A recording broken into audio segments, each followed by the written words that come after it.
तनख्वाहों पर 35 से 40% तक टैक्स का मामला है। कौमी एयरलाइन के पायलट्स ने मुस्ताफी होना शुरू कर दिया है। कौमी असम्बली की कायमा कमेटी बराए एविएशन के इजलास में इंकशाफ PIA हुकाम की जानिब से इस्तीफों की तस्दीक की गई है। PIA ने पायलट्स की तनख्वाहों पर 35 से 40% टैक्स आयद कर दिया है। 8 लाख तनख्वाह लेने वाले पायलट को 3.5 लाख रुपए इजाफी टैक्स अदा करना होगा। 2 दर्जन से ज्यादा पायलट्स ने इस्तीफे दे रखे हैं जिन्हें मंजूर नहीं किया जा रहा। रुकन कमेटी सायरा बानो की जानिब से ये इंकशाफ सामने आया है। PIA के जहाजों का हालिया जो है पायलट्स की कमी के सबब ये हाल है, उनकी जानिब से ये गुफ्तगू की गई है।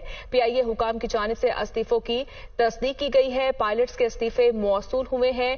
चीफ कमर्शियल ऑफिसर नुशेरवान की जानिब से कहा गया। PIA ने 250 नए पायलट भर्ती करने के लिए हुकूमत को लिखा है।